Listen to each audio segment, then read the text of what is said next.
Hi, you're watching Velo News TV. I am Neil Rogers here in Sacramento at the Prologue of the Amgen Tour of California. I'm with Fly V Australia Successful Living Team Director Henk Vogels. Did I get that all out right? Yeah, I have to congratulate you on you got that out without stuttering. Hank, the last time you and I spoke was back in Boulder. The season was over. You were still a Toyota United rider at the time.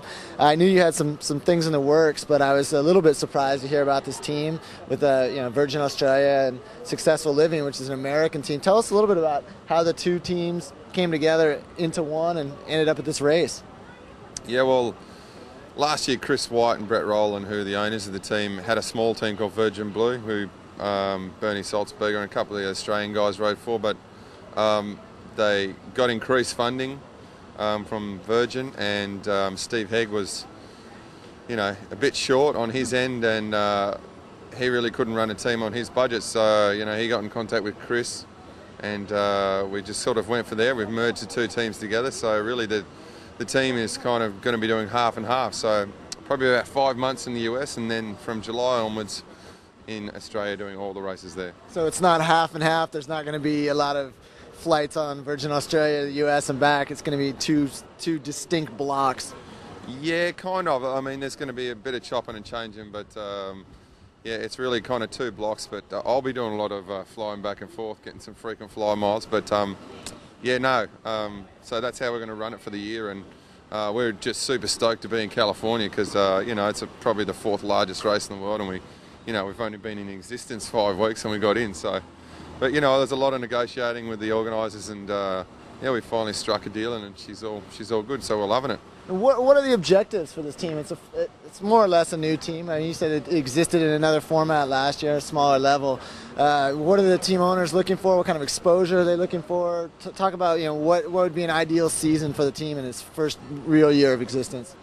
Ideal scenario would be just a lot of exposure in the breakaways, maybe day in the KOM jersey, stage win kind of thing.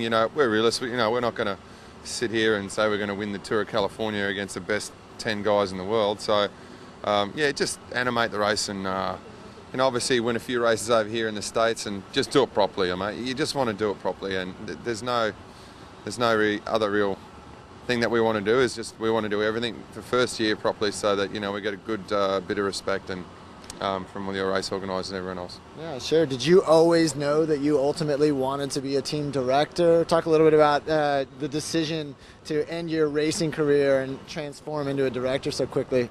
Oh, when I was racing, I don't think I could think of anything worse than being a team director, but here I am. So, the team director's name was Mud at all times, so now I'm Mud. So, no. But, I don't know how many times I swore at these team directors, so nearly come to blows with, no, not really, but no, never really thought about it, but, I know Bernie Salzberger last year, he won the National Criterium Championship, and it was my first race as a director, and he won it, and I think I was more nervous then than coming to the finish of a Tour de France stage, so, gets the blood pumping, it's all good, and, mate, it's exciting just to look after young fellas and let them go, and let them, tell them what they need to be doing, and when they ask for your advice. It's interesting as well that it's this team is a marriage of the two. You raced in Europe as well. You've raced for Dutch teams, but the marriage of Australia, where you're from, where you came up, and America, where you ended your career, and you get to have your hand in both. Yeah, it's kind of nice to know a lot of the infrastructure and the people in the US, and still be out of the Australian contingent side of things, so you can talk to the young Aussies too. So it is like that, but it's a perfect fit, I'd say. I want to wish you good luck at the race, but I'm wondering what is the Australian saying for good luck? Cheers, mate. I mean, come on. What do they say for good luck? Oh, I don't know. Rip in, tear in, old mate. What do you want to? Good luck. Yeah, good luck. Good luck. Okay. Well, good luck. Oh, thanks, mate.